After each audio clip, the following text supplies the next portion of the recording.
சாந்தி. இன்றைய அழகான முறையில் அற்புதமாக பாபா என்ன சொல்ல வராருன்னு பார்க்கலாம் வாங்க. பாபா சொல்கிறாங்க, சில குழந்தைகள் சொற்பொழிவாற்றுறதில் பிரசித்தமானவராக இருக்காங்க, ஆனால் யோகா அதாவது நினைவில் பிரசித்தமானவராக ஆக வேண்டும்னு சொல்கிறாங்க. அடுத்து பாபா சொல்கிறாங்க, குழந்தைகள் எல்லாருமே இல்லறங்களில் இருக்கக்கூடியவங்களாக இருக்கீங்க. இல்லறத்தில் இருந்தாலும் கூட தொழில் காரியங்கள் ஆகியவை செய்தால் கூட நினைவில் இருக்கணும் அப்படின்னு சொல்கிறாரு. ஏன்னா நினைவு அப்படிங்கிறது தான் மிக மிக முக்கியமானது. அடுத்து பாபா சொல்கிறாங்க, சார்ட் வைக்க வேண்டும்னு சொல்கிறாங்க. ஏன்னா சார்ட் வைக்கும்போதாவது ஏதாவது கொஞ்சம் நெஞ்சம் குழந்தைங்க வந்து எழுதுகிறாங்க அப்படின்னு சொல்கிறாரு. அடுத்து பாபா சொல்கிறாங்க, நண்பர்கள் உறவினர்கள் யாரை பார்த்தாலும் அவர்களுக்கு அறிமுகத்தை கொடுக்க வேண்டும், அறிமுகத்தை கொடுப்பதில் ஆர்வம் வேண்டும் அப்படின்னு பாபா சொல்கிறாங்க. உங்ககிட்ட நல்ல நல்ல படங்கள் இருக்குது, இல்லை அப்படின்னா பேட்ச் கூட அறிமுகம் கொடுப்பதற்கு ஒரு நல்ல பொருளாக இருக்குதுன்னு பாபா சொல்கிறாங்க. அடுத்து பாபா சொல்கிறாங்க, இந்த சமயத்தில் கோபர்கள் அதாவது ஆண்கள் வந்து கொஞ்சம் வெற்றி அடைந்து விட்டார்கள். பெண்கள் பார்த்துட்டிங்கன்னா எங்கள் வீட்டில் திருமணம் செய்ய ரொம்ப ரொம்ப தொந்தரவு பண்ணுறாங்க அந்த மாதிரியெல்லாம் சொல்கிறாங்க. பாபா சொல்கிறாங்க, இது உங்களுடைய வாழ்க்கை உங்கள் கையில் இருக்குது. வலிமையான பெண்கள் வந்து அந்த மாதிரி சொல்ல மாட்டாங்க. அப்படி பயந்து போய் சொல்கிற பெண்களை பார்த்து பாபா சொல்கிறாங்க, பயந்து போன ஆட்டுக்குட்டிகள் மாதிரி சொல்கிறீங்க அப்படின்னு பாபா சொல்கிறாங்க. அதனால் வாழ்க்கை அவரவருடைய கையில் இருக்குங்கிற விஷயத்த பாபா புரிய வைக்கிறாரு. இது போல் பல நல்ல நல்ல விஷயங்களை பாபா இன்றைய முரளியில் சொல்கிறாங்க. வாங்க இன்றைய முரளியை விரிவாக கேட்கலாம். 20/8/2024 காலை முரளி பாப் தாதா மதுபன்.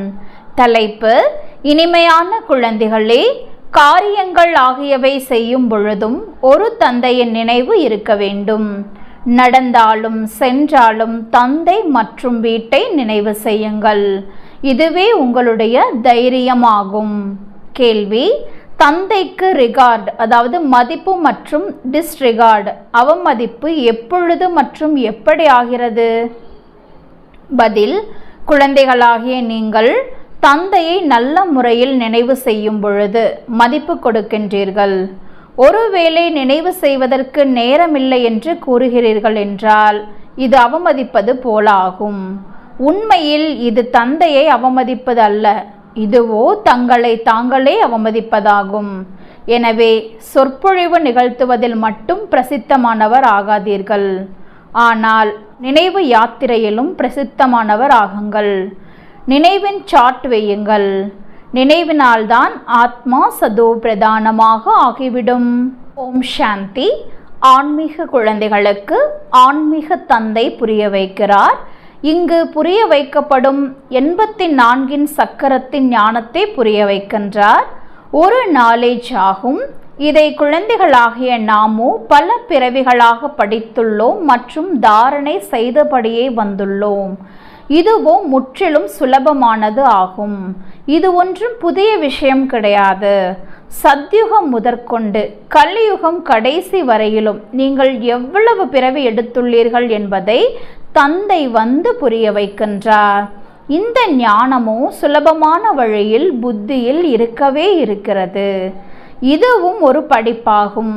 படிப்பினுடைய முதல் இடை கடையை புரிந்து கொள்ள வேண்டும். அதுவும் தந்தையை தவிர வேறு யாரும் புரிய வைக்க முடியாது. இந்த ஞானத்தை விடவும் உயர்ந்த விஷயம் நினைவு யாத்திரை ஆகும் என்று தந்தை கூறுகின்றார். இதற்கு யோகம் என்று கூறப்படுகிறது. யோகம் என்ற வார்த்தை பிரசித்தமானதாகும், ஆனால் இது நினைவு யாத்திரை ஆகும். எப்படி மனிதர்கள் யாத்திரை செல்கிறார்கள்? நாங்கள் குறிப்பிட்ட இந்த தீர்த்த யாத்திரை செல்கிறோம் என்பார்கள். ஸ்ரீநாத் அல்லது அமர்நாத் செல்கிறார்கள் என்றால் அது நினைவில் இருக்கும். என்னை நினைவு செய்யுங்கள் என்று தந்தை மிகவும் நீண்ட யாத்திரை கற்பிக்கிறார் என்பதை இப்போது நீங்கள் அறிந்துள்ளீர்கள். அந்த யாத்திரைகளிலிருந்தோ பிறகும் திரும்பி வருகிறார்கள். இது எப்பேற்பட்ட யாத்திரை என்றால் பின் முக்தி தாமத்தில் சென்று இருக்க வேண்டும். நடிக்க வரவேண்டி உள்ளது என்றாலும் கூட இந்த பழைய உலகத்தில் வரமாட்டோம். இந்த பழைய உலகத்தின் மீது உங்களுக்கு வைராகியம் உள்ளது. இதுவோ சீச்சி ராவண ராஜ்யமாகும். எனவே நினைவு யாத்திரை தான் அடிப்படை விஷயமாகும். ஒரு சில குழந்தைகள் எப்படி நினைவு செய்ய வேண்டும் என்பது கூட புரியாமல் உள்ளார்கள். ஒருவர் நினைவு செய்கிறாரா இல்லை நினைவு செய்வதே இல்லையா என்பது கண்களுக்கு தென்படக்கூடிய பொருளொன்றும் அல்ல.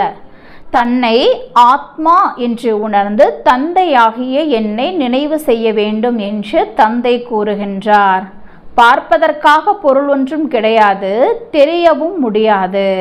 அந்த நிலையில் எந்த அளவு நினைவு யாத்திரையில் நிலையாக இருக்கிறோம் என்பது அவர்களுக்குத்தான் தெரியும்.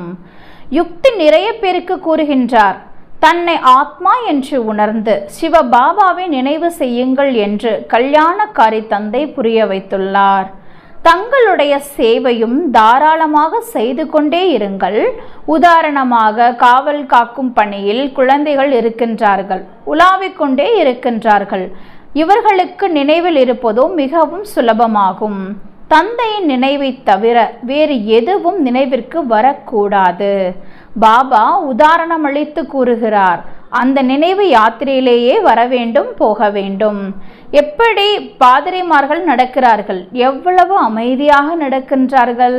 எனவே குழந்தைகளாகிய நீங்கள் கூட மிகவும் அன்புடன் தந்தை மற்றும் வீட்டை நினைவு செய்ய வேண்டும். இந்த குறிக்கோள் மிகவும் உயர்ந்ததாகும். பக்தர்கள் கூட இதே புருஷார்த்தம், அதாவது முயற்சி செய்து கொண்டே இருக்கின்றார்கள். ஆனால் நாம் திரும்பி செல்ல வேண்டும் என்பது அவர்களுக்கு தெரியாது. அவர்களோ கலியுகம் முடியும் பொழுது செல்வோம் என்று நினைக்கின்றார்கள். அவர்களுக்கு இதுபோல கற்பிப்பவர் யாரும் கிடையாது. குழந்தைகளாகிய உங்களுக்கோ கற்பிக்கப்படுகிறது. எப்படி காவல் காக்கும் தொழில் செய்கிறீர்கள் என்றால், தனிமையில் எந்த அளவு தந்தையை நினைவு செய்கிறீர்களோ அந்த அளவு நல்லது.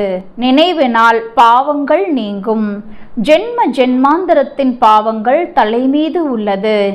யார் முதலில் சதோ பிரதானமாக ஆகின்றார்களோ ராமராஜ்யத்தில் கூட முதலில் அவர்கள் செல்கின்றார்கள். எனவே அவர்கள்தான் எல்லோரையும் விட அதிகமாக நினைவு யாத்திரையில் இருக்க வேண்டும். கல்ப கல்பத்தின் விஷயமாகும். எனவே இவர்களுக்கு, அதாவது காவல் காப்பவர்களுக்கு நினைவு யாத்திரையில் இருப்பதற்கான நல்ல ஒரு வாய்ப்பு இருக்கிறது. இங்கோ எந்த ஒரு சண்டை சச்சரவின் விஷயமே கிடையாது. வந்தாலும் போனாலும் அல்லது அமர்ந்தாலும் ஒரே கல்லில் 2 மாங்காய். காவல் காக்கும் காரியமும் செய்யுங்கள், கூடவே தந்தையையும் நினைவு செய்யுங்கள். கர்மம் செய்தபடியே தந்தையை நினைவு செய்து கொண்டே இருங்கள். காவல் காக்கும் பணியில் இருப்பவர்களுக்கு எல்லோரையும் விட அதிகமான நன்மை உள்ளது. பகலானாலும் சரி, இரவானாலும் சரி, யார் காவல் காக்கும் வேலை செய்கிறார்களோ அவர்களுக்கு இந்த நினைவில் இருப்பதற்கான பழக்கம் ஏற்பட்டு விட்டால் மிகுந்த நன்மை உள்ளது. தந்தை இந்த மிக நல்ல சேவை அளித்திருக்கின்றார். காவல் காப்பது மற்றும் நினைவு யாத்திரை, இதில் தந்தையின் நினைவில் இருப்பதற்கான வாய்ப்பு கிடைக்கிறது. இம்மாதிரி நினைவு யாத்திரையில் இருப்பதற்காக பல்வேறு யுக்திகள் கூறப்படுகின்றன. இங்கு நீங்கள் எவ்வளவு நினைவில் இருக்க முடியுமோ அந்த அளவு தொழில்கள் ஆகியவற்றில் இருக்க முடியாது. எனவே மதுபனில் புத்துணர்வு பெற வருகிறீர்கள். தனிமையில் சென்று ஒரு மலை மீது அமர்ந்து நினைவு யாத்திரையில் இருக்கலாம். பிறகு ஒருவர் சென்றாலும் சரி, 2-3 பேர் சென்றாலும் சரி, இங்கு சான்ஸ், அதாவது வாய்ப்பு மிகவும் நன்றாக உள்ளது. இதுவே முக்கியமானது. எது அப்படின்னா தந்தையின் நினைவு. பாரதத்தின் பழமையான யோகம் மிகவும் பிரசித்தமானதும் கூட. இந்த நினைவு யாத்திரையினால் பாவங்கள் நீங்குகின்றன என்பதை இப்போது நீங்கள் புரிந்துள்ளீர்கள். நாம் சதோ பிரதானமாக ஆகிவிடுவோம். எனவே இதில் புருஷார்த்தம், அதாவது முயற்சி மிகவும் நன்றாக செய்ய வேண்டும். காரியம் செய்யும் பொழுதும் தந்தையை நினைவு செய்து காண்பியுங்கள். இதில் தான் தைரியம் வேண்டியுள்ளது. கர்மம் செய்ய வேண்டும், ஏனெனில் நீங்கள் இல்லற மார்க்கத்தினர் ஆவீர்கள். இல்லற விவகாரங்களில் இருக்கையிலும் தொழில் ஆகியவை செய்யும் பொழுதும் புத்தியில் தந்தையின் நினைவு இருக்க வேண்டும். இதனால் உங்களுக்கு மிகுந்த சம்பாத்தியம் உள்ளது. அநேக குழந்தைகளின் புத்தியில் வருவதில்லைதான். சார்ட், அதாவது குறிப்பேடு வையுங்கள் என்று தந்தை கூறிக்கொண்டே இருக்கிறார். சிலர் கொஞ்சம் நஞ்சம் எழுதுகிறார்கள். தந்தை யுக்திகளோ நிறைய கூறுகின்றார். பாபாவிடம் போகலாம் என்று குழந்தைகள் விரும்புகின்றார்கள். இங்கு நிறைய சம்பாத்தியம் செய்ய முடியும். தனிமை மிகவும் நன்றாக உள்ளது. என்னை நினைவு செய்தீர்கள் என்றால் பாவங்கள் நீங்கிவிடும் என்று தந்தை நேரடியாக வந்து புரிய வைக்கிறார். விகாரத்திற்காக எவ்வளவு சண்டைகள் நடக்கின்றன. தடைகள் ஏற்படுகின்றன. பாபா எங்களை தூய்மையாக இருக்க விடுவதில்லை என்று கூறுகின்றார்கள். குழந்தைகளே, நீங்கள் நினைவு யாத்திரையில் இருந்து தலைமீது இருக்கும் பல பிறவிகளின் பாவ சுமையை இறக்குங்கள் என்று தந்தை கூறுகிறார்.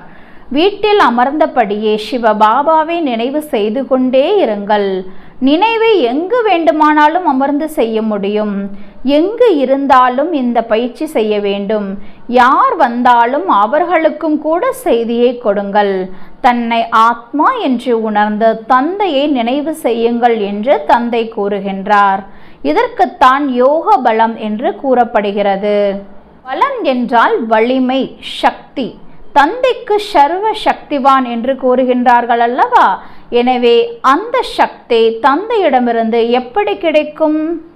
என்னை நினைவு செய்யுங்கள் என்று சுயம் தந்தை கூறுகிறார்.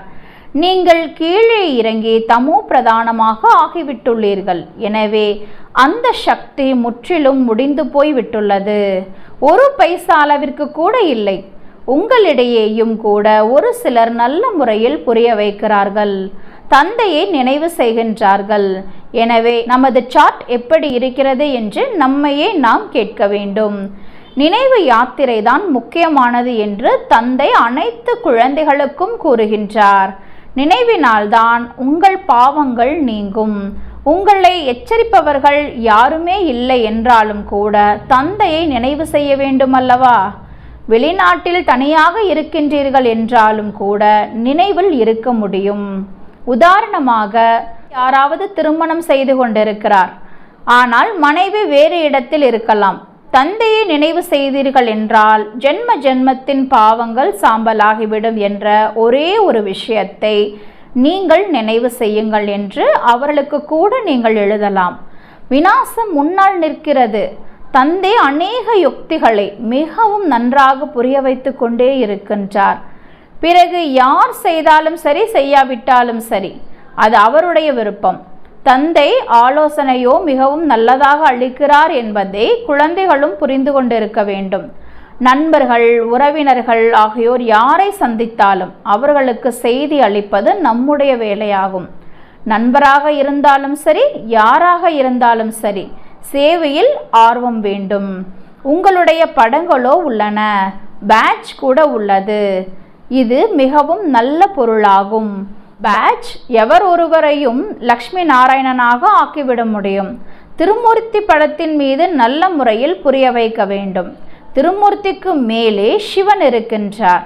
அவர்கள் திருமூர்த்தி அமைக்கிறார்கள், ஆனால் மேலே சிவனை காண்பிப்பது இல்லை. சிவனை அறியாத காரணத்தினால் பாரதத்தின் படகு மூழ்கிவிட்டுள்ளது. இப்போது சிவபாபா மூலமாகத்தான் பாரதத்தின் படகு கரையேற்றப்படுகிறது. பதித்த பாவனரே வந்து பதித்தர்களாகிய நம்மை பாவனமாக ஆக்குங்கள் என்று அழைக்கின்றார்கள். பிறகு சர்வ வியாபி என்று கூறிவிடுகின்றார்கள். பைசாவுக்கு கூட மதிப்பில்லாத தவறல்லவா இது? நீங்கள் இதுபோல சொற்பொழிவு நிகழ்த்த வேண்டும் என்று தந்தை அமர்ந்து புரிய வைக்கின்றார். இதுபோல மியூசியம் திறங்கள், சேவை செய்யுங்கள், அப்பொழுது நிறைய பேர் வருவார்கள் என்று தந்தை டைரக்ஷன் அளித்து கொண்டே இருக்கிறார். சர்க்கஸ் கூட பெரிய பெரிய நகரங்களில் திறக்கின்றார்கள் அல்லவா? எவ்வளவு அவர்களிடம் சாமான்கள் இருக்கின்றன. கிராமம் கிராமமாக பார்ப்பதற்காக ஜனங்கள் வருகின்றன. எனவே நீங்களும் அதுபோல அழகான மியூசியம், அதாவது பொருள்காட்சி நிலையம் அமையுங்கள் என்று பாபா கூறுகின்றார். பின் அவர்கள் பார்த்து குஷி அடைந்து விடுவார்கள். பின் மற்றவர்களுக்கும் போய் கூறுவார்கள். என்னவெல்லாம் சேவை நடக்கிறதோ முந்தைய கல்பத்தை போல நடக்கிறது என்பதையும் புரிய வைக்கிறார். ஆனால் சதோ பிரதானமாக ஆவதற்கான மிகுந்த அக்கறை கொள்ள வேண்டும். இதில்தான் குழந்தைகள் தவறு செய்கிறார்கள். மாயை தடையை கூட இந்த நினைவு யாத்திரையில் தான் ஏற்படுத்துகிறது.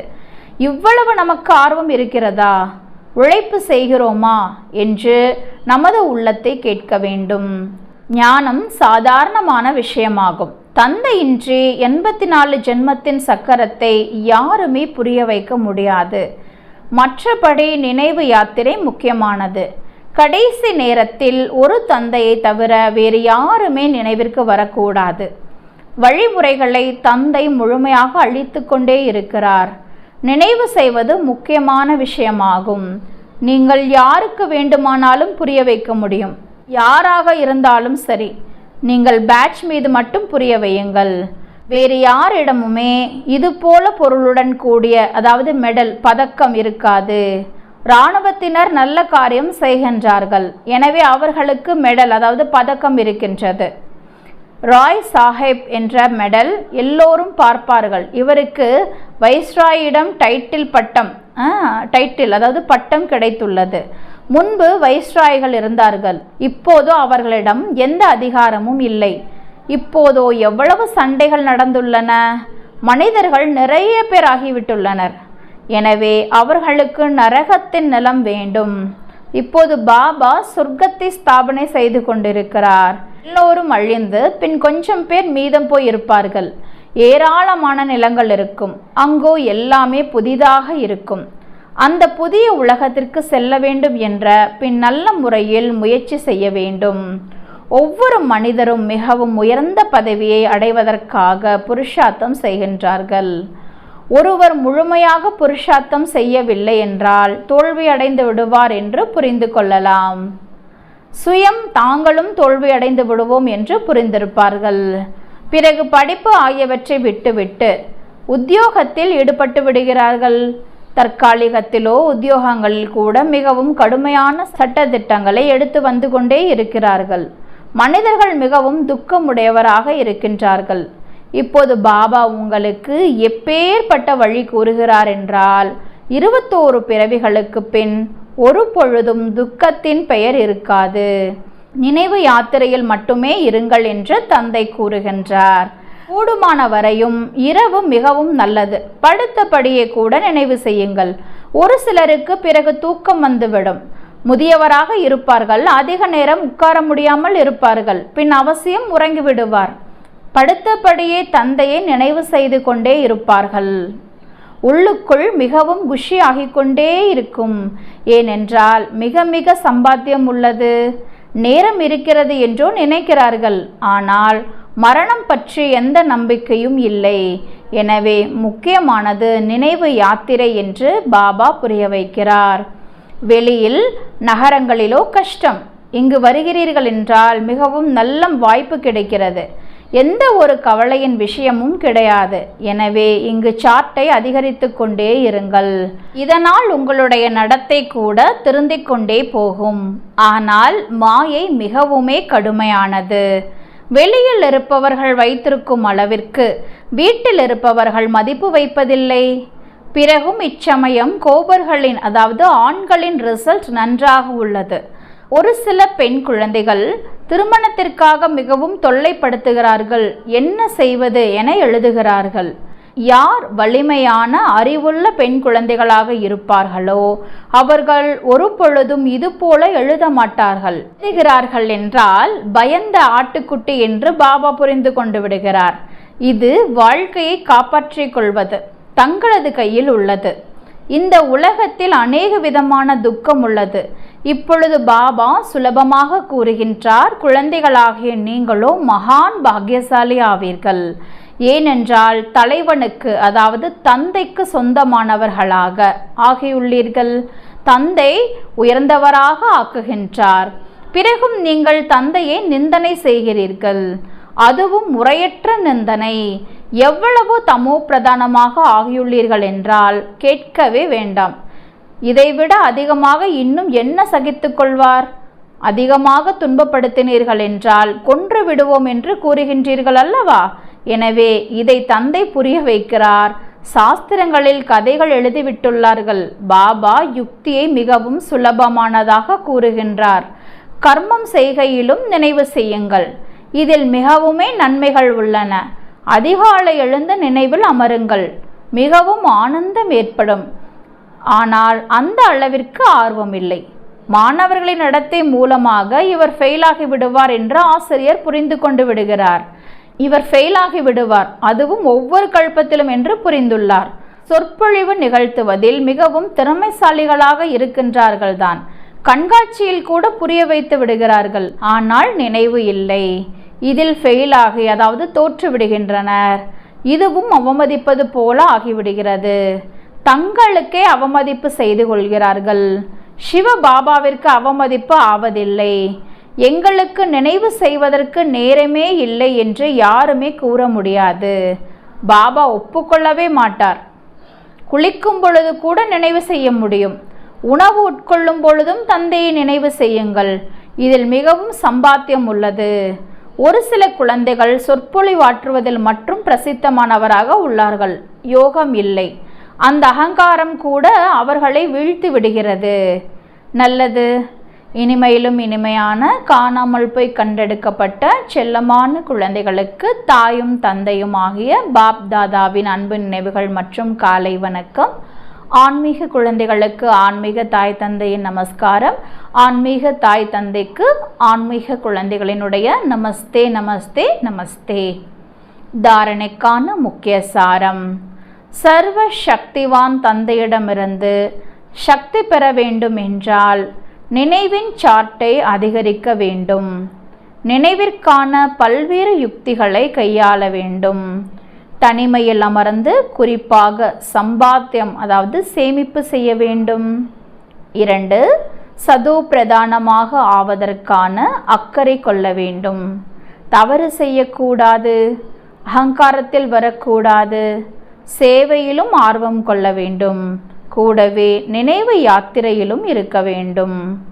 வரதானம்: அனைத்தையும் தந்தைக்கு ஒப்படைத்து தாமரை மலருக்கு சமமாக விலகியும் பிரியமானவராகவும் இருக்கக்கூடிய டபுள் லைட் அதாவது ஒளியாகவும் லேசாகவும் இருப்பீர்களாக.